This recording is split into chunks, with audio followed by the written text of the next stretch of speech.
Alô Brasil, do Agro e dos Negócios, estamos de volta, é quarta-feira, dia 22 de março, podcast Agro e Negócios aqui em Jataí, CCAJ, Centro Comercial do Agronegócio, prédio emblemático dos negócios aqui no sudoeste goiano, onde tudo, e algo mais acontece também. Então a gente tem essa grande janela, linkando o agro e os negócios com a sociedade brasileira, falando de temas que são de interesse da nossa economia, de interesse do município de Jataí, do estado de Goiás e do Brasil. E o agro, obviamente, que está no contexto e, juntamente com o agro, as demais vertentes econômicas que orbitam essa que é a principal atividade aqui no nosso município. E com essas vertentes também a gente conversa com produtores, com produtoras, com empresários, com comerciantes, com técnicos, com pesquisadores, pessoas que fazem acontecer. Então a gente tem esse encontro toda segunda, quarta e sexta nesse canal do YouTube, disponibilizando também lá no Spotify, podcast Agro e Negócios. E conosco nessa grande jornada pelo agro, pelos negócios, aqui no CCAJ, Agrotécnica Buriti, o Grupo Reimac, o braço forte do homem do campo, a Casa Carlone, a Altec Brasil, trabalhando juntos por um planeta de abundância, a Fênix Gerenciamento de Compras Agrícolas, o Cicobi Cobrem, Cooperativa de Crédito, genuinamente Jataí. Traga você também a sua empresa aqui para esse espaço que é do empresário rural, do empresário urbano, e esteja conosco nessa grande jornada pelo agro, pelos negócios deste Brasil aqui, verde e amarelo, que produz, gera renda, gera e produz alimentos, para ajudar a alimentar o mundo também. Então é um privilégio sempre estar com vocês nesse canal que tem a cara do Brasil que trabalha. E o nosso tema de hoje escolhido é investimento. Como, onde, quando investir, quais ferramentas que a gente tem disponível aí para investimento, em um momento bastante delicado da economia, não só brasileira, mas também mundial, e a gente vai tentar sugar o que puder aí do nosso convidado, o Lucas Cândido, que é assessor de investimentos, é sócio na Casa Capital também, é um jataiense, e está conosco hoje, nesta quarta-feira, 22 de março, aqui no podcast Agronegócio. Lucas, é um prazer recebê-lo, seja bem-vindo, obrigado por ter aceito o nosso convite. Obrigado pelo convite.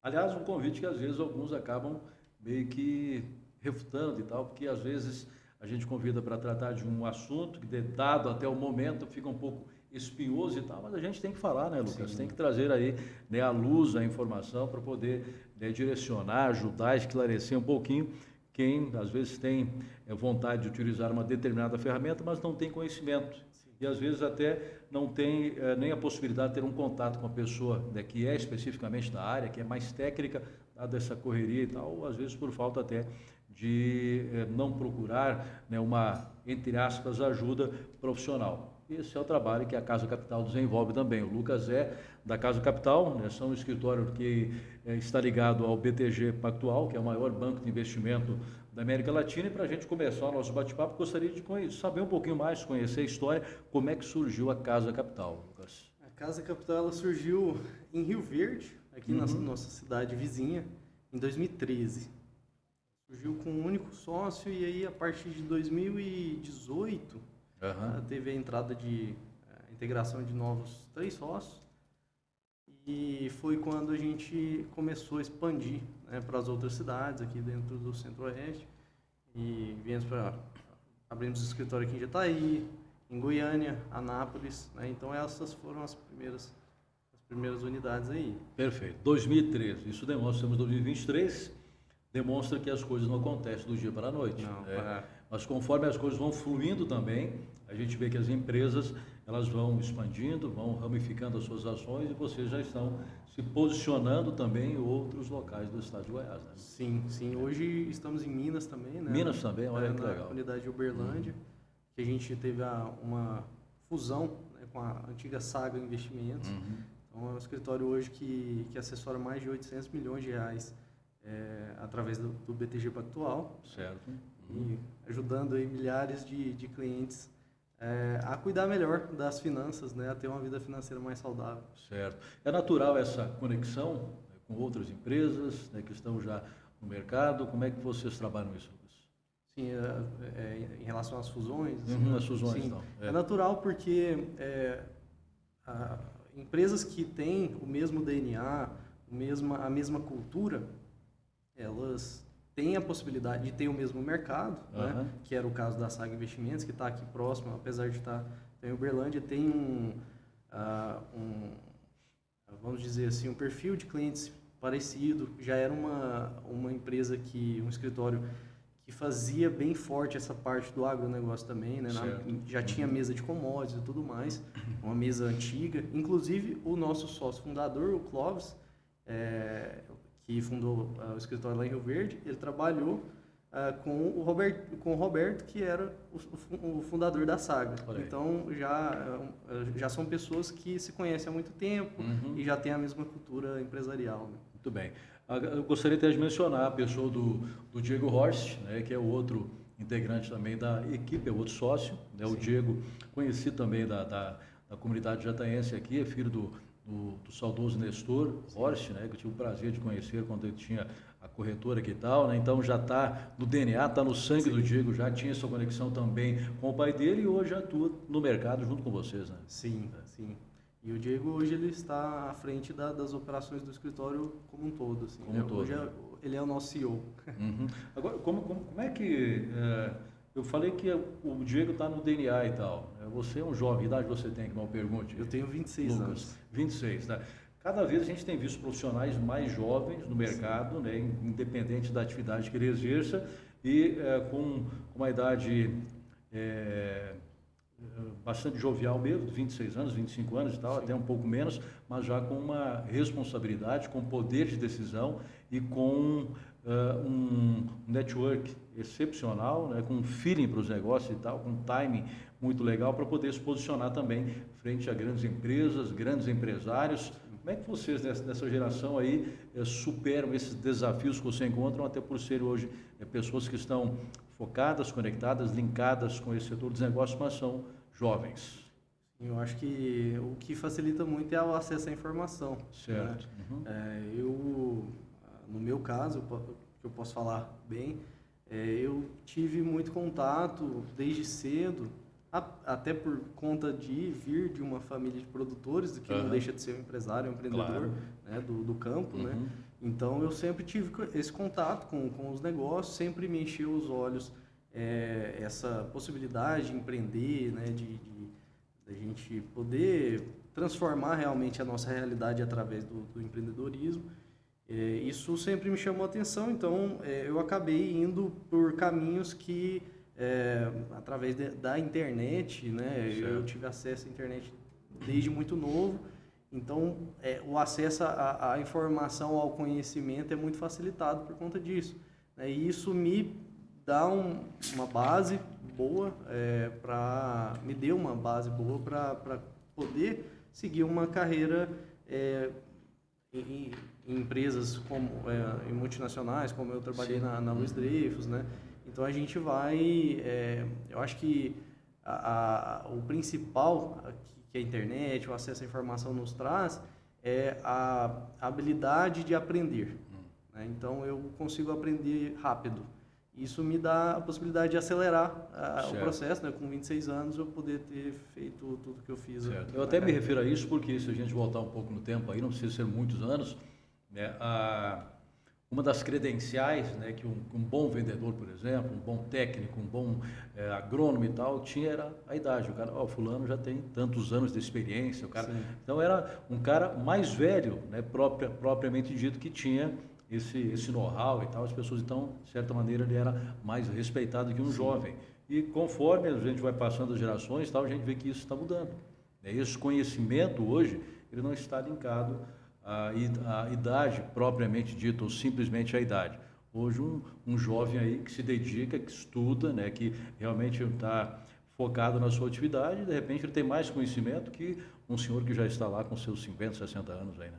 Exato. Eu acho que a gente consegue, eu acho que assim, nunca vai se inverter isso, né? Porque a experiência ela também é muito importante. Claro, sem dúvidas. Né?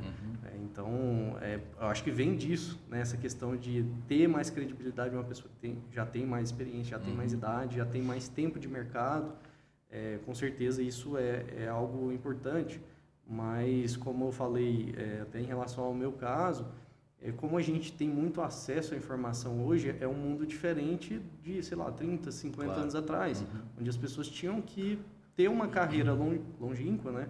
Uma carreira grande para ter adquirir essa experiência, e sendo que as coisas acontecem muito mais rápido hoje, e a gente consegue passar essa credibilidade através do conhecimento, através de uma boa comunicação, né, também, eu acredito. E aí a gente vai tendo esse reflexo de as pessoas passarem a dar mais credibilidade também para as pessoas mais novas. Perfeito. É uma transformação, né, que Exato. chegou e ela é sensacional, né? Bom, o Lucas se referiu há pouco na questão do início, né, dessa jornada dele, né, vem de uma família de empreendedores, né, rurais e tal, e ele colocou daí, né, são empresários do campo. Realmente houve essa transformação. A gente bate muito nessa tecla também aqui, né, dizendo que o produtor rural hoje é um empresário rural, né? Ele teve que se moldar, né, nessa nova roupagem que o próprio mercado exige hoje, e ele tem que ser extremamente profissional e tecnificado, né? Sim, sim. Com certeza. Até por conta de uma questão de pressão de mercado mesmo, de margens mais estreitas, né, e tudo mais. Então, assim, durante muito tempo, eu acho que o produtor ele teve grandes ganhos apenas com a valorização da terra, né? E aí, através disso, você consegue crescer o negócio nessa vertente também. Mas se torna cada vez mais necessário ter uma gestão profissional, até por conta principalmente na parte pecuária, por exemplo, né? A gente está cada vez mais inserido no mercado global. A agricultura também não é diferente. Então, a gente tem o nosso produto, né, do campo, ele é um produto comercializado globalmente. São commodities, né, que dependem de um cenário global. Então, isso é a gestão de custos, claro, né, é o principal também, quando você produz commodities, né? Aliás, estamos vivendo um momento, né, um pouco conturbado, turbulento, como a gente referiu no começo, porque o mercado é globalizado, como você disse, as commodities são negociadas aí com o mundo todo. Nós temos algumas situações hoje, né, crise aqui no Brasil, né, de ordem política, dá para se dizer até, sim, crises que a gente tem devido à incidência, né, da doença da vaca louca, temos questões mercadológicas, temos agora a questão também de uma possível crise instalada já nos Estados Unidos, dos bancos lá, temos questão de dólar, tem a guerra na Ucrânia, tem a China e a sua avidez ou não, tem a questão de algumas rupturas também no relacionamento, algumas arestas no relacionamento comercial e até bélico China e Estados Unidos, quer dizer, uma gama gigantesca aí de situações que do dia para a noite pode interferir no mercado, né? Sim. E aí a gente olha para o produtor rural, né, que busca uma assessoria, né, da Casa Capital, do BG Pactual e tal, para tentar se firmar nesse mar aí muito revolto, e ele vai buscar uma ferramenta que lhe dê um pouco mais de garantia, de solidez na sua negociação. Eu sempre dou como exemplo aqui, né, uma dupla aí que é bem conhecido do produtor, que é o João Batista Olive, lá do Notícias Agrícolas, e o Maurício Birinello também, que é economista, sempre fala, olha, o produtor, não é que a gente está querendo empurrar a goela abaixo, mas ele tem que aprender a utilizar ferramentas de negociação, ele tem que fazer um hedge, né, ele tem que saber se posicionar melhor, ele tem que ter uma garantia de preço, e parece que o produtor está um pouco retraído mesmo com relação a isso. Como que vocês da Casa Capital veem esse cenário hoje, Lucas? Perfeito. Eu posso trazer até acho que unindo aquilo que a gente estava falando em relação à profissionalização da gestão no campo também, né? Eu trago comigo a experiência que eu tive fazendo a gestão de risco de uma grande empresa, de uma grande multinacional do agronegócio, que é a Luiz Dreyfus. Fui trader de commodities lá. E eu fazia a parte de hedges, né? Justamente a parte de proteção patrimonial da empresa, né? Das operações. As grandes empresas, e é algo que a gente deve trazer para o campo também, elas sempre trabalham redeadas, elas sempre trabalham protegendo a margem que elas vão ter nas atividades. Por quê? Porque assim como o produtor, ela, apesar dela não produzir, não diretamente produzir a commodity, ela também está exposta a oscilações de preço, ao que a gente chama de risco de mercado, né? Então, pensa no caso da trading. Ela vai originar essa commodity no campo e ela vai exportar isso, né, para o chinês, etc. Nesse meio tempo, se ela não estiver protegida e o preço cair com a commodity na mão dela, ela vai ter um grande prejuízo patrimonial ali, um grande prejuízo na sua operação. É um risco muito grande porque as commodities, como a gente falou, nesse cenário de geopolítica complicada, incerteza, guerra na Europa, a gente falando talvez nos próximos 10 anos aí de uma invasão da China em Taiwan. Justo. Isso seria assim, um cenário caótico, onde a demanda por commodities pode cair bastante e o mercado ele precifica a expectativa. Então, se a gente tiver uma piora no cenário, isso já reflete nos preços e a oscilação de preços das commodities, às vezes, ela é abrupta, né? Ela é agressiva, né? E, então, esses prejuízos que podem vir dessas oscilações dos preços também são agressivas e podem, inclusive, principalmente para quem trabalha mais alavancado, que é o caso de muitos produtores, né? Pode trazer um grande risco financeiro de até sair do negócio. Certo. Isso é um risco, o mercado ele é de risco. Então, quem está na atividade sabe disso. Agora, na sua visão, vocês estão no dia a dia trabalhando disso, você já tem a tua bagagem que veio lá da Luiz Dreyfus, é um percentual pequeno que utiliza dessas ferramentas? Se é pequeno, por que não tem ainda uma mudança de mentalidade financeira por parte do produtor, Lucas? Eu acho que isso tem muito a ver com... É pequeno. É pequeno. Né? Muito pequeno. Muito poucas pessoas fazem. É descrença? O que é? É ceticismo? E aí eu acho que entra o que eu ia falar, eu acho que tem muito a ver com hábitos, né? Hábito financeiro. Hábitos financeiros de gestão também, né? Porque as pessoas, às vezes, as mudanças de paradigma, as formas com que se gere negócios, elas mudam ao longo do tempo, conforme a gente vai tendo necessidades diferentes, né? O mercado vai mudando, os negócios vão mudando. Essa gestão ela vai mudando com o tempo, mas demora para mudar esses paradigmas. Sucessão patrimonial pode ser a chave para isso. Né? Pode ser. A partir do momento que o filho, com uma cabeça de repente um pouco mais aberta a essas ferramentas, essas situações, pode fazer ou começar a fazer aquilo que o pai até então não fez. Sim, inclusive a gente vê isso acontecendo na prática. Acontece muito os clientes que fazem uma estratégia de hedge com a gente, acontece muito de os filhos ficarem mais responsáveis por essa parte. Certo. Justamente porque eles já têm uma familiaridade maior com o mercado financeiro, né, com estudar essa parte talvez um pouco mais tecnológica, um pouco mais fora da realidade do produtor que já está há mais tempo na produção. Né? Bom, nós temos sazonalidade, né, de safras aqui. Sim. Safra de verão, segunda safra, ou safrinha, como queiram colocar ou entender aí, e aí as negociações. Eu via hoje o Belinello comentando,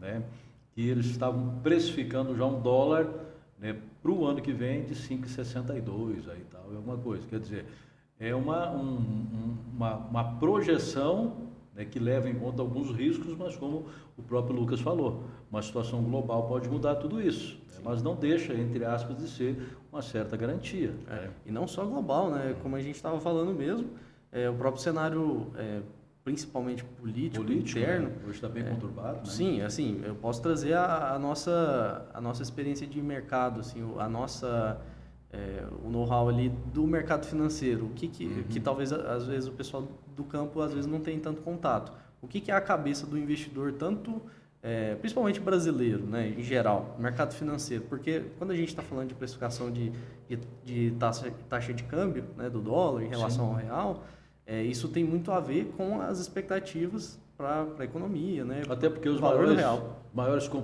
compradores de soja do mundo sequer viram um pé de soja, né? Como é que está a lavoura e tal, né? Quem está comprando soja lá não sabe como é que foi aqui o fluxo, né? O próprio fluxo, porque assim, a precificação do dólar, ela tem muito a ver com o fluxo de câmbio, fluxo de dinheiro que entra no país e que sai.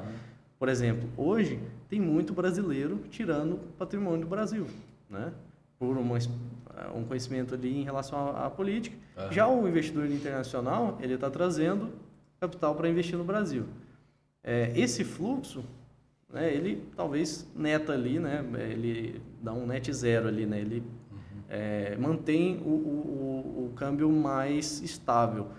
Mas, se a gente continuar nesse caminho de sinalizações que o novo governo tem dado, que não era a expectativa do mercado financeiro, era justamente o que eu queria falar, que o mercado financeiro ele esperava um Lula mais parecido com os primeiros governos, né, mais pragmático. Tanto que o mercado financeiro apoiou esse Lula que eles esperavam que seria, né, bem amiguinho, vamos colocar assim, do sistema financeiro, não está se mostrando. O pior de tudo, quando temos um ministro da Fazenda que, quando abre a boca, assusta o mercado financeiro também, por demonstrar aí uma inexperiência gigantesca, isso também é preocupante, né? Exatamente, as pressões que eles estão gerando em cima do Banco Central, né, para baixar a taxa de juros, porque eles querem crescimento, né, Claro. eles querem se reeleger. Então, toda essa influência política em cima da economia, isso vai causando uma expectativa pior, né, um cenário de negócios pior para o país, e até pode chegar ao ponto da gente ter por exemplo, uma situação, dependendo das contas públicas, etc., a gente pode ter uma queda de nota de rating, né, das agências internacionais de risco, né, para o país. Sim. E aí é um momento onde, às vezes, um fundo internacional, por exemplo, ele precisa tirar o capital que está investido no Brasil, e aí o fluxo inverte. Então, a gente tem só fluxo saindo, é o momento onde o real se desvaloriza fortemente em relação ao dólar. E aí compromete o sistema não todo, a cadeia não todo. Né? Soja, principalmente soja, né, falando das commodities agrícolas, ela é precificada em dólar. Então, assim, lá na Dreyfus também eu fazia a conta de qual valor a gente ia pagar para o produtor aqui localmente na soja. Como que a gente faz essa conta? A gente pega soja Chicago, e ali na conta, um dos fatores principais é justamente o câmbio, para a gente fazer a conversão. Então, se esse câmbio se desvaloriza, né, ou se valoriza, ele vai ter uma valorização pontual ali.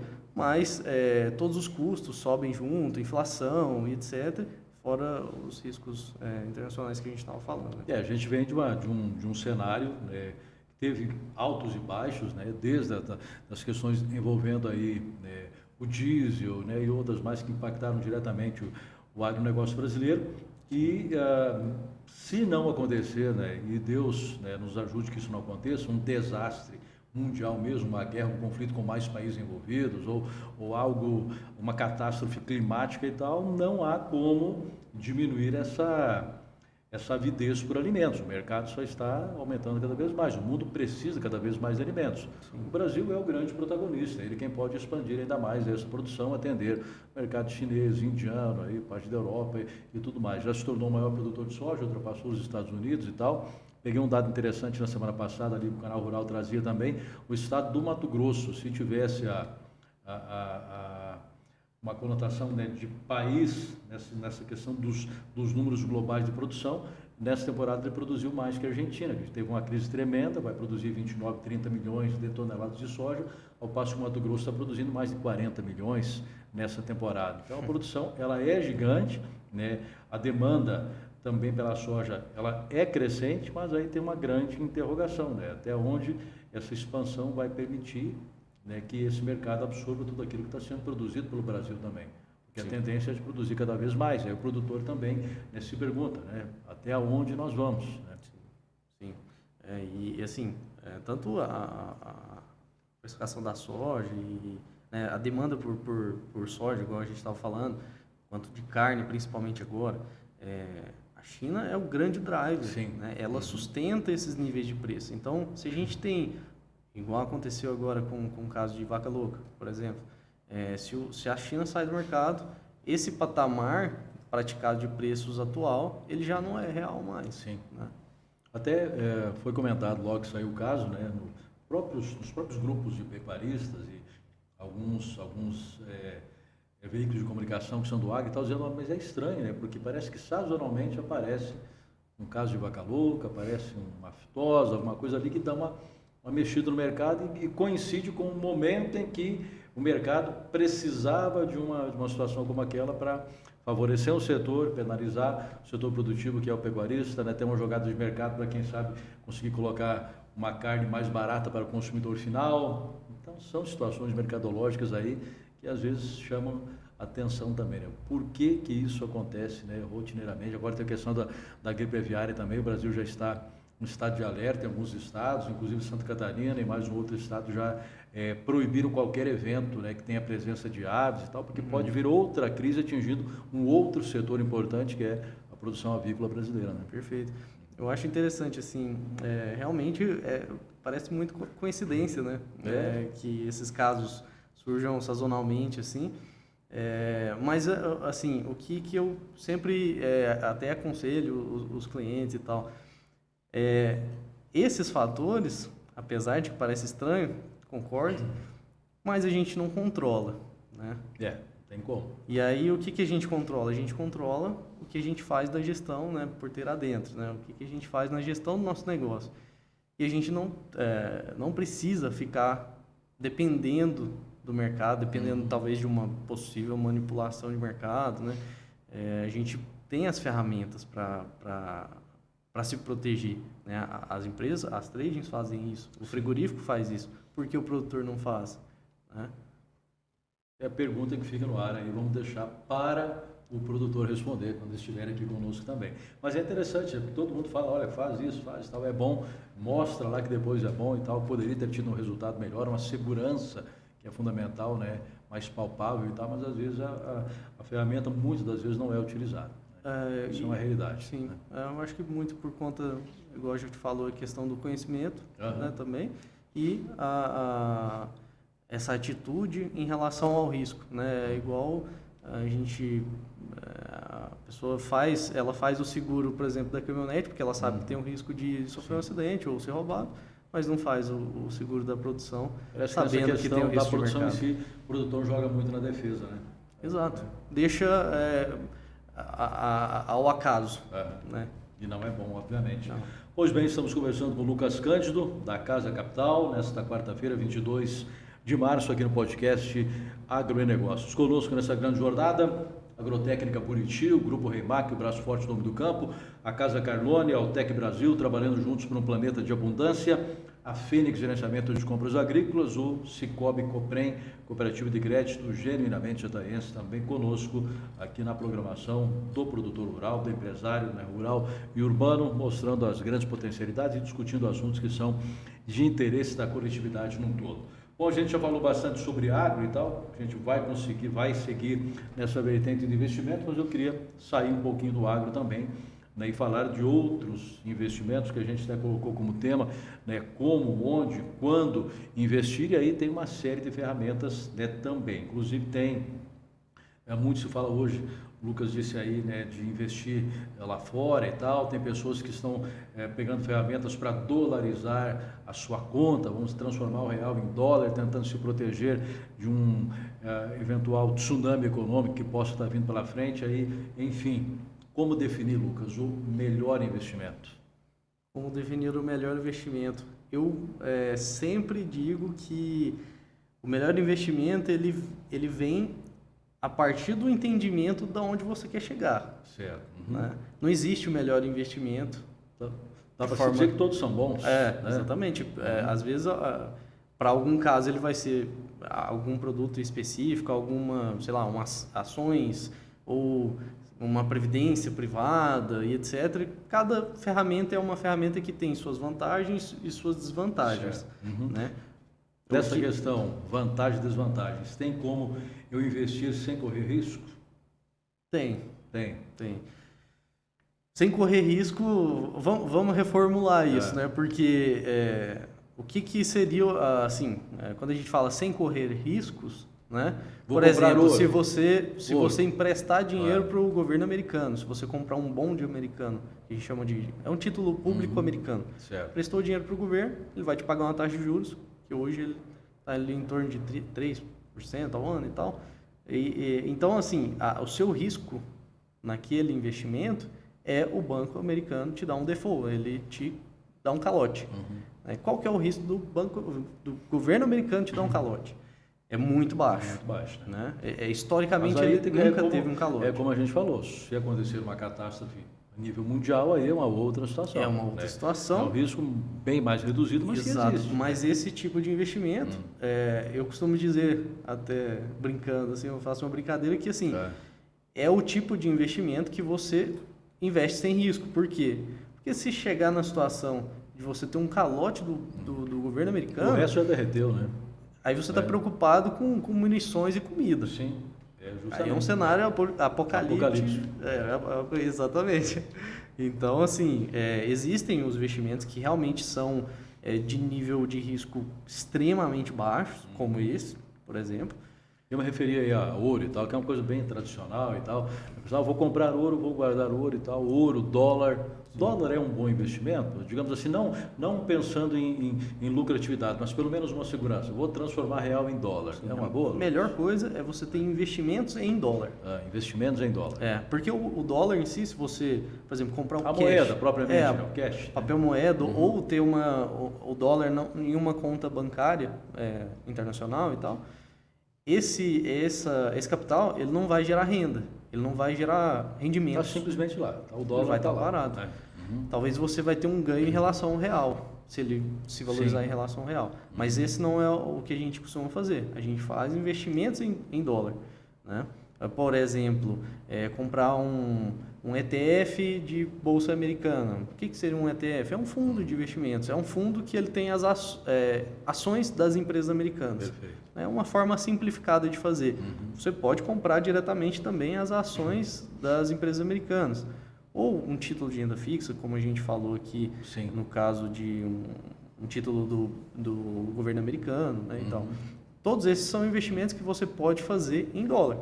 Agora, você está tendo uma onda, por exemplo, de criar uma conta num banco mundial, vamos assim dizer, onde você vai dolarizar lá o seu dinheiro, vai poder ter um cartão, vai comprar por esse banco, tudo mais e tal. E aí vem agora a crise nos bancos americanos, incertezas globais e tal. E aí o cara que abriu a conta desse banco, colocou o dinheiro lá, também deve estar com uma pulgona atrás da orelha e tal. Isso aí é uma coisa a se preocupar realmente? Ele pode vir ter prejuízo, perder ou não? Não. O que a gente...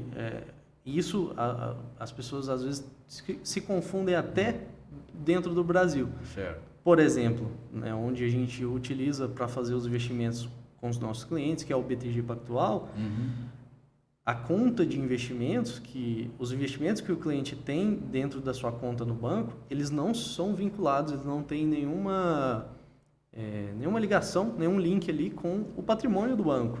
Então, às vezes, esse banco aí fazendo a relação com o banco americano também funciona da mesma forma. Se você tem investimentos numa conta de investimentos americana, tem os investimentos vinculados ao seu CPF, né, ao seu nome mesmo, esses investimentos eles não são afetados pela quebra da instituição financeira onde está custodiado esses investimentos. O que acontece, então, no caso de um banco desse quebrar, onde você tem a custódia do investimento? Você simplesmente faz a portabilidade para outra instituição e segue normalmente. Segue normal, Pedro. Beleza. Bom, a gente está em período agora, inclusive, de declaração de imposto de renda. Quem tem esses investimentos lá fora também ganha uma mordidinha do leão ou não? Sim, com certeza. Tem uma declaração, né, é declarado, né, todos os investimentos. E com certeza tem as diferenças, né, suas diferenças em relação às alíquotas brasileiras e tudo mais, mas no final das contas acaba, principalmente por essa questão de investir em outra jurisdição, sair do risco Brasil, assim, as vantagens de se fazer isso, até por proteção patrimonial, de sucessão e etc., as vantagens são muito maiores do que a desvantagem de você estar pagando um imposto ali sobre o seu rendimento. Né? Certo. Bom, a gente teve agora essa semana também, semana passada, vários casos que chegaram à mídia de celebridades, jogadores de futebol e tal, que indo na conversa de um amigo ou compraram alguma coisa pela internet, compraram a ideia lá e tal, acabaram investindo, acabaram comprando criptomoedas e tiveram prejuízo aí, né, de centenas e milhares de reais ou até milionário e tal. O que você falaria para essas pessoas que de repente têm vontade de investir, quer comprar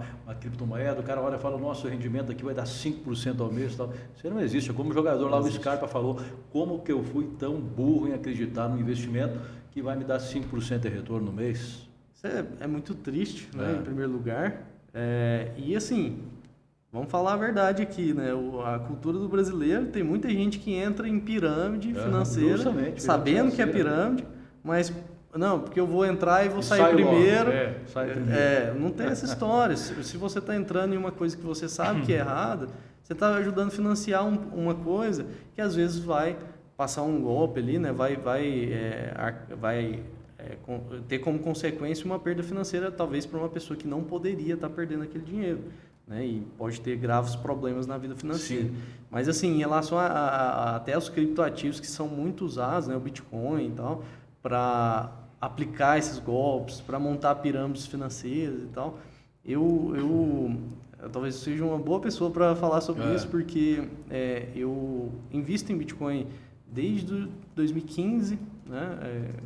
Tinha 18 anos quando eu comecei a comprar Bitcoin. É uma classe de ativos que eu uso até hoje, inclusive através do mercado financeiro, através do sistema financeiro nacional, a gente faz investimentos em criptoativos.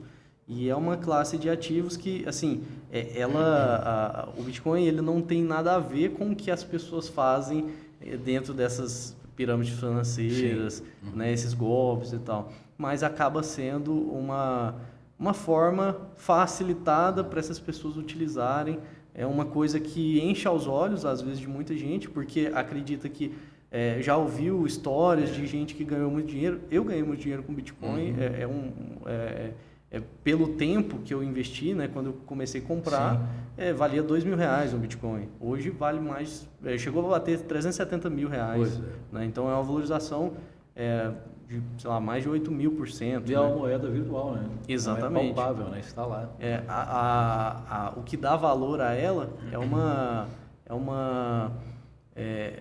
é o fato de a primeira vez a gente conseguir pegar um ativo digital, uma coisa digital, e de forma, através de uma matemática ali, através do algoritmo, vamos dizer assim, o código de programa lá, a programação do Bitcoin permite que ele seja escasso. Então, é a primeira vez que a gente consegue transformar uma coisa digital em algo escasso. E o ouro é escasso, por isso ele tem valor. Claro. Né? O Bitcoin, ele assemelha-se muito ao ouro. Ele representa ali, ele gera... Eu não consigo segurar um Bitcoin na mão. Né? Exato, a diferença é que é imaterial, é digital, mas ele reproduz as mesmas propriedades do ouro. Muito bem. Vamos voltar no tempo um pouco, né? De novo, Lucas, e lembrar quando você estava na Luiz Dreyfus lá, e aí tinha, isso aí, cidades interioranas, onde tem plantação de soja e tal, principalmente quando não está nesse boom empresarial que a gente tem hoje, né? Às vezes o produtor lá estava precisando fazer um movimento, um dinheiro e tal, e aí tinha o comprador da soja verde. Vou comprar soja verde esse ano para vender a soja madura lá e tal, e vou ganhar uma ferramenta popular, usual também, né, em cidades onde tem plantio de soja, né? Sim, sim. São operações informais de crédito, basicamente.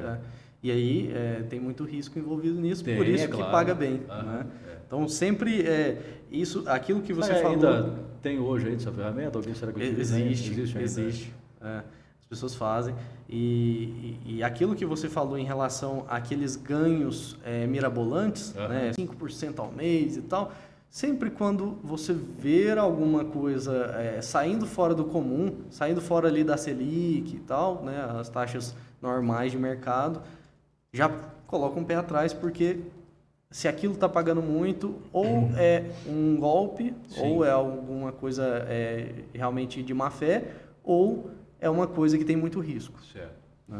O cara está numa situação desesperadora e aí acaba optando por pagar um juro alto, uma taxa alta, né? Exatamente. O caso dos criptoativos mesmo é um bom exemplo disso, que ele tem muito risco, né? Por isso ele rendeu tanto. Né?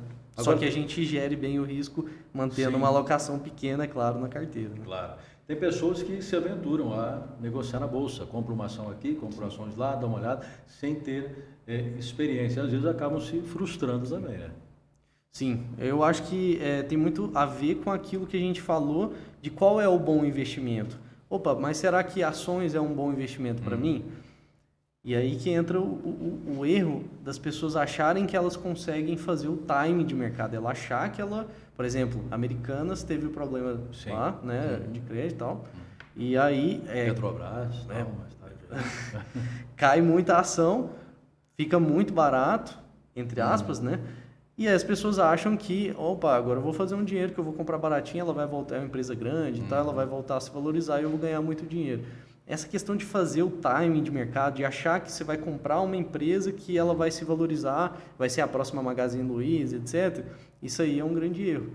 A forma correta de se investir em ações é ter uma alocação estrutural para um longo prazo, né? Quando você compra uma empresa, é a mesma coisa de você pensar em, eu vou comprar uma empresa aqui da minha cidade. Ela é uma empresa sólida, ela vai me entregar rentabilidade ao longo prazo. Então, outra questão também que a gente já ouviu, né, depoimentos nesse sentido, de que essa operação na Bolsa, né, de um leigo, cara, vou começar a investir na Bolsa. E aquilo se tornou um vício e colocou ele na ruína, na quebradeira e tal, porque ele ficou totalmente dominado, né, pela Bolsa, vamos assim dizer, né? Sim, isso acontece por conta dos estímulos ali que são gerados para quem faz essas operações de curto prazo, né? Se torna quase que um jogo de poker, né? Exatamente, muito similar ao poker, muito similar ao poker. E aí tem pessoas que têm aquela sensação de ganhar dinheiro rápido, fácil, sim, e é uma sensação muito boa, que chama atenção, né? Ele traz aquele comportamento a virar um vício, um hábito, né? E dependendo de como ele se comportar por lá e como tiver o bolso dele também, né, para poder fazer os investimentos, tem até a possibilidade do famoso tô rico, tô pobre, né? Exatamente. Dormiu rico e acordou pobre, né? Porque investiu mal ou não prestou atenção no investimento e tal. E aí, assim, como a gente falou, a bolsa, as ações principalmente, né, que é a classe de ativo mais famosa, ela é uma grande ferramenta de construção. Vou até refalar aqui, falar diferente aqui, porque isso é importante. As ações é a principal classe de ativos, a mais importante para a construção de patrimônio a longo prazo. Certo. Não tem nada que dá mais dinheiro, que mais constrói patrimônio a longo prazo do que ações de empresas. Isso é fato. A gente tem vários exemplos de grandes investidores, o Luiz Barsi aqui no Brasil, o Warren Buffett, que é muito famoso. Então, ações, se utilizadas da forma correta, com uma alocação estrutural para longo prazo, você vai construir muito patrimônio com ações. Eu até tinha colocado aqui um item que casa direitinho com o que você falou agora, questão é definir metas, né, fundamental para o sucesso financeiro, né? Exatamente. No processo de assessoria mesmo, o primeiro passo é fazer isso. Sim. É eu entender... Onde eu quero chegar, né, Lucas? Exatamente. Eu vou perguntar para o meu cliente, por exemplo, quanto que você quer ter de renda passiva, de renda, né, na sua aposentadoria. Lucas, eu quero daqui 20 anos ter uma renda passiva de 10 mil reais. Aí eu vou fazer a engenharia reversa, né, olhando o cenário, olhando quais ferramentas são adequadas para aquele perfil também, porque tem pessoas que são mais conservadoras, mais agressivas. Ele pode escolher ter essa renda lá no futuro dolarizada, em dólar, não real? Sim. Pode também, né? Sim. Através das ferramentas internacionais. Certo. Inclusive, dando um destaque principalmente para quem está preocupado com esse cenário político, né, dentro do Brasil. Principalmente depois da eleição, teve muitas pessoas que vieram conversar com a gente sobre isso, que é a questão de abertura de offshore, né, que são empresas que a gente abre no exterior, normalmente em localidades, em jurisdições onde você tem benefícios fiscais para sucessão e tudo, transmissão desse patrimônio e de imposto de renda e tal, e a gente abre uma empresa no exterior para esse patrimônio mais relevante que a gente consegue investir para ter renda em dólar no futuro também. Certo. Eu até achei uma postagem legal aqui no teu Instagram. Pessoas contratam médicos, arquitetos, contadores, mas tentam investir sozinhos o patrimônio que construíram durante anos com o que aprenderam nos últimos 6 meses assistindo vídeos no YouTube. E acreditem em mim, esses não são os piores casos. Acontece, né? Acontece demais. E esses não são os piores casos. Tem muita gente que às vezes nem assiste esses vídeos, nem faz esses pequenos estudos e já tenta fazer milagres lá no mercado financeiro. Certo. E aí a gente já sabe qual que é o final disso. Agora nós temos projeções aí também futuras que não são muito animadoras com relação à taxa de juros, né? A nossa base, que é Selic e tal, né? Ninguém sabe o que pode acontecer, se vai se manter, se vai dar um salto depois lá no ano que vem. O governo vai frear, ele vai tentar dar uma congelada e tal, mas a gente sabe que o cenário que está se desenhando talvez não permita que isso aconteça. E aí, havendo uma mudança na Selic, as demais taxas de juros também acabam por estarem lá nas alturas. E aí tem aquele cidadão que não fez investimento, que a vida dele está toda bagunçada e tal, o cara entra no consignado, entra no cheque especial, entra no empréstimo no banco e acaba desregrando a vida financeira num todo. Essas questões mais pontuais do dia a dia, o que você falaria? Cartão, consignado, cheque especial, Lucas? Assim, os dados de inadimplência já estão explodindo no Brasil. 70 bilhões estão inadimplentes hoje, segundo os números do Banco Central. Sim. Imagina isso. Isso vai impactar na nossa economia. São pessoas que vão consumir menos, né, e etc. Então, assim, você percebe que é um efeito dominó. Para a gente cuidar bem das finanças, principalmente para quem, por exemplo, o produtor rural, o empresário, e etc., são pessoas que são diretamente impactadas por uma taxa de juros mais alta, né? E aí, essa questão de desemprego, inflação e etc., tudo isso vai virando um bolo ali que vai impactar, às vezes, no negócio, e aí a pessoa que não tem esse planejamento que a gente estava falando, quanto que já vai investindo ali a longo prazo para ter uma aposentadoria mais segura e tudo mais, nesse cenário, tudo isso fica em risco, porque até a própria Previdência Oficial, em um cenário de crise financeira no Brasil, isso vai até a renda que você teria quando aposentasse através da Previdência Social, você não tem mais certeza se você vai receber aquilo mesmo, né? A pirâmide vai invertendo, né? Vou te colocar numa sinuca de biga, eu acho, né? Mas não leva a mal. Investir ou abrir um negócio, 2023?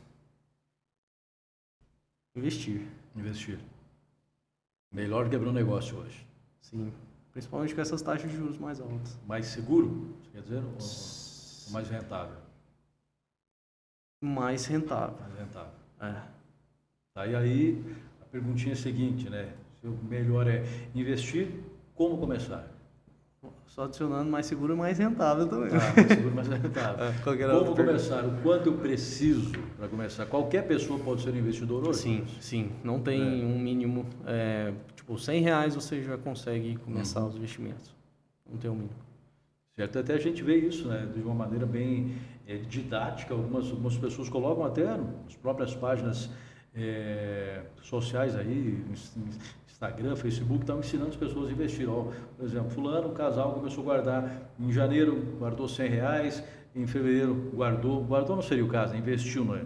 R$100, depois em fevereiro 200, tal. Quando chega no final do ano, não pensando numa construção de patrimônio e tal, mas tipo assim, salvou as férias da família, aquele dinheiro que de repente eles iriam pegar emprestado e tal, pode se tornar um outro investimento futuro para, quem sabe, pagar uma faculdade de um filho, a própria faculdade, né, desse cidadão e tal, que é uma preocupação também hoje que o cidadão tem, conseguir propiciar uma boa formação para os seus filhos também. Isso acaba sendo um investimento familiar também, né? Sim, completamente. E assim, quando a gente está falando ainda mais para objetivos mais de longo prazo, como a educação dos filhos, o efeito da rentabilidade composta no longo prazo, né, ali 10, 20 anos, aí a mágica acontece mesmo, né? Porque é juros sobre juros. Sim. E essa curva ela vai ficando exponencial. Então, aquilo que você poupou no começo, daqui 10, 20 anos, isso se torna um valor que a maioria das pessoas não imagina que elas conseguem acumular.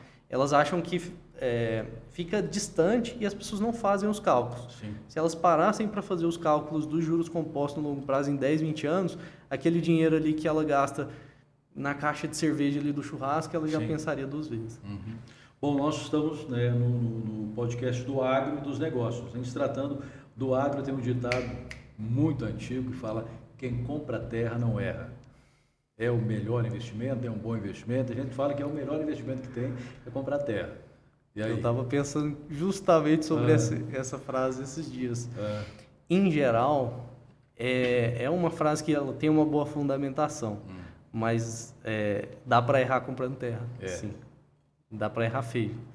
E, né, principalmente pensando nessas coisas que a gente estava falando, principalmente em relação à inflação, né, e a rentabilidade composta ali de investimentos a longo prazo. Né? Certo. Bom, a gente está com um cenário também inflacionário que pode ter um agravamento logo ali na frente. A Argentina pontuou a semana lá 102,5%, né, inflação na Argentina. A gente tem uma previsão aí para o ano de 5,6, eu acho que 5,7, alguma coisa e tal. Sim. Pode ser que mude o cenário. Você acredita, Lucas, que há como a gente ir para um desastre inflacionário como o país vizinho, por exemplo? Tem essa possibilidade? Olha, a possibilidade existe sempre. Existe, né? Existe. Por sorte, né? Por sorte não, pelo histórico que a gente tem, cultural até, de saber lidar melhor com a inflação, nosso Banco Central é um dos bancos centrais mais competentes no mundo hoje. Né? Então, esse controle de inflação tem sido feito um bom trabalho nos últimos anos. Agora, se isso vai se manter, a gente tem que acompanhar a política, né? Quais vão ser as influências. Daqui a 2 anos, o Roberto Campos Neto ele sai do Banco Central, a gente tem que ver quem vai entrar, né? Então, a gente pode sim, e esse cenário assim, de inflação é realmente uma coisa, quem vive, eu não vivi o cenário de hiperinflação porque eu sou mais novo, mas eu estudei. Eu lembro o tempo do Sarney aí e tal, pelo amor de Deus, né? E é muito difícil tirar a inflação depois que ela fica, depois que ela se embrenha na economia ali, é muito difícil controlar, muito difícil. Muito bem, a gente falando de investimento, de patrimônio, né? Quando eu estou gerindo, investindo no meu patrimônio, eu não posso errar. Se eu errei, acabou. Então, como minimizar essas situações para que eu não tenha um erro lá? Certo. Se você, primeiro, fazendo da forma correta, como a gente falou, tendo claro os objetivos que você quer atingir.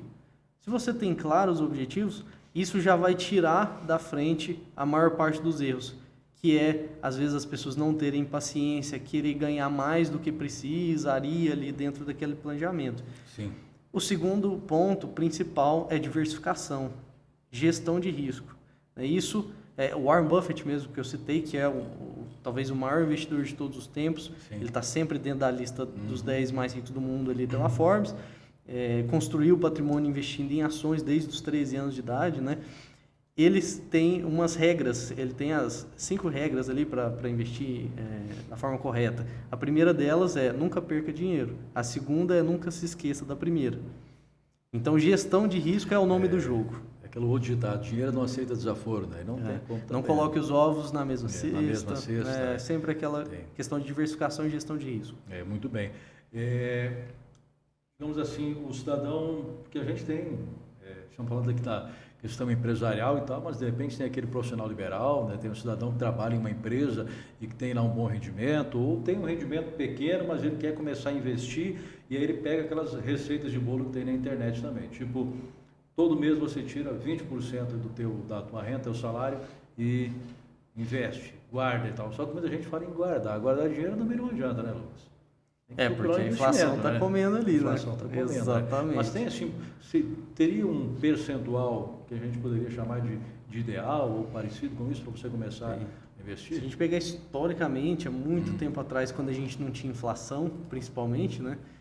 Existe até o livro O Homem Mais Rico da Babilônia, né? Que é um clássico de finanças, onde o autor ele falava de se poupar 10% da renda. Né? Se a pessoa conseguir poupar 10% da renda de forma com disciplina, consistente, por longo prazo, ela já está salvando grande parte do futuro financeiro dela. Mas é claro que se uma pessoa tem a possibilidade de fazer, poupar ali, aportar nos seus investimentos 20%, 30%, ela vai acelerar muito esse processo e aí ela vai conseguir chegar em patamares que talvez ela nem imagina hoje, como eu falei, por conta do efeito dos juros compostos. Perfeito, muito bem. Da tua página aqui também, estou dando uma olhada no teu Insta aqui, puxando alguma coisa. Né? Colocou até uma passagem do Provérbios aqui, 21:20. O homem de bom senso economiza e tem sempre bastante comida e dinheiro em sua casa. O tolo gasta todo o dinheiro assim que o recebe. Acho que são os valores, né? Valores que a gente tem que trazer. Isso vem lá dos primórdios aí da humanidade, né? Provérbios, né? Provérbios, né? Então, para a gente ter uma ideia aí, quanto que é necessário você ter uma vida financeira regrada, mas além disso, saber investir e saber gastar bem o seu dinheiro. Exato. Né? Eu acho que o diabo ele está nos extremos, né? Então a gente ter um equilíbrio, eu sempre falo, inclusive você vai achar aí no meu Instagram, tem um vídeo que eu falo, não seja mão de vaca. Também. Então assim, uma pessoa que trabalha com investimentos falando para você, ó, também não precisa poupar ali, ser extremista, deixar de viver no presente para acumular patrimônio no futuro, sendo que às vezes esse futuro às vezes não, esse futuro é incerto, você não sabe até onde você vai viver. Sim. Então por que você vai deixar de fazer tudo, né, hoje para viver uma vida diferente amanhã, sendo que o presente é o que a gente tem hoje. A gente precisa viver o presente, só que de forma equilibrada, também plantando para colher no futuro. Né? Certo. Nesse contexto a gente pode pegar uma carona também na questão da previdência privada, né? Perfeito. Tem muitas pessoas aí que por um motivo ou outro não trabalham com carteira assinada, tem uma atividade que não está linkada a nenhuma empresa e tal, mas que de repente está pensando, pô, daqui 20 anos, 30 anos, sei lá, 10 anos eu vou aposentar e eu não estou ligado a CLT, não tenho nenhuma segurança e tal. O que você diria aí nesse sentido? Sim, a previdência privada, ela é a melhor ferramenta para a construção de patrimônio a longo prazo. Por quê? Principalmente pela questão, na verdade, de duas coisas. Principalmente pela alíquota de imposto de renda. A gente, num modelo de previdência privada de tabela regressiva de imposto de renda, a gente, a partir de 10 anos, você fica com uma alíquota de imposto de renda de 10%. É a menor alíquota possível em investimentos. Certo. Né? Então, isso já é um grande benefício da previdência privada. E o segundo é a questão da sucessão patrimonial, né? Que muitas vezes você consegue transmitir esse patrimônio sem passar por inventário, né? Ainda no Brasil. Então, por conta desses fatores e pela possibilidade de você escolher fundos, na verdade, ia falar fundos de ações, mas na verdade tem vários tipos de estratégias. A previdência privada, ela é uma estrutura e aí lá dentro nós escolhemos um fundo onde nós temos gestores profissionais, pessoas de mercado com muita experiência, bancos, etc., que fazem a gestão desse patrimônio para o longo prazo e aí a gente consegue se beneficiar de todas essas vantagens que eu falei da previdência privada. Inclusive estou com a página do BTG Pactual aqui na tela também no notebook, mais de 1.000 investimentos ao seu alcance. Quer dizer, opções tem inúmeras, né? Exato. Né? E o BTG, como nós falamos, né, é o maior banco de investimentos da América Latina.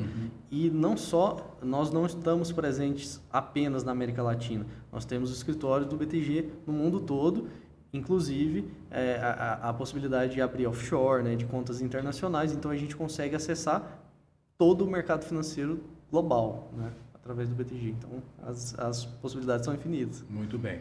E para quem quiser conhecer mais um pouco mais do trabalho de vocês, tal, a Casa Capital em Jataí está aqui no CCAJ, inclusive. Sim. Né? Está no Centro Comercial do Agronegócio de Jataí. Exatamente. Né? E pode, você está até usando o Instagram aí, podem me chamar no Instagram aí também, Lucas Cândido, .invest.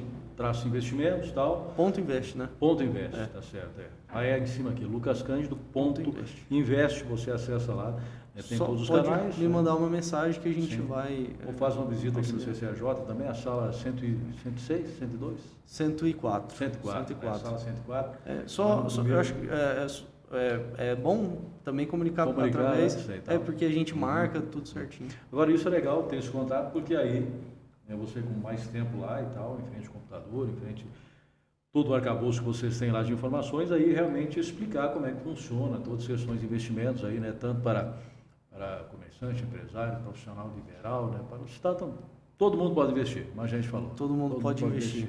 E dentro da assessoria, além dessa parte de explicar, de dar esse auxílio do diagnóstico ali, né, de explicar onde que a gente, quais são as ferramentas, igual a gente estava falando, tem mais de 1.000 investimentos, são investimentos globais e tal, quais são os adequados, né, para aquele caso. Então a gente, além de fazer isso, eu também acabo trabalhando na parte de mentalidade do cliente, porque mês a mês a gente está fazendo os acompanhamentos e grande parte do meu trabalho é motivar a pessoa a ter a disciplina de fazer aqueles aportes mensais que a gente falou e tudo mais. Então, por isso a gente faz uma grande diferença no sucesso de longo prazo do investidor. Perfeito. Aos poucos vai criando uma cultura de investimento. Criando o hábito, né, de cuidar das finanças. Né? Isso é muito legal, com certeza. Lucas, muito legal o bate-papo aqui, cara. Parabéns pelo trabalho de vocês aí da Casa Capital. Obrigado. Mando um abraço especial para o nosso amigo Diego também. Vamos ver se uma hora dessa a gente consegue trazer ele para bater um papo conosco também aqui na programação do podcast Agronegócios. E sempre que tiver um tema legal, a gente volta a conversar novamente. Perfeito. Novamente agradeço o convite e espero ter ajudado aí com boas informações. Com certeza, foi muito legal. Bom, a gente fecha por aqui a edição, o episódio de número 76 do podcast Agronegócios, nesta quarta-feira, dia 22 de março. Agradecendo a companhia de todos aí, ao Léo também na nossa técnica, ao Guilherme na assessoria da programação e aos nossos grandes parceiros aqui do Agro dos Negócios, Agrotécnica Buriti, o Grupo Reimac, o Braço Forte Nome do Campo, a Casa Carlone, a Altec Brasil, juntos trabalhando por um planeta de abundância, a Fênix Gerenciamento de Compras Agrícolas e o Cicobi Coprem, Cooperativa de Crédito genuinamente jataiense, também conosco por aqui. Um grande abraço, que Deus nos abençoe, nossa padroeira, Nossa Senhora Aparecida, nos propicie um novo encontro já na sexta-feira, sempre trazendo assuntos que são de interesse da coletividade num todo, desse Brasilzão verde e amarelo que a gente tanto ama e tem orgulho em externar aqui na nossa programação. Até a próxima!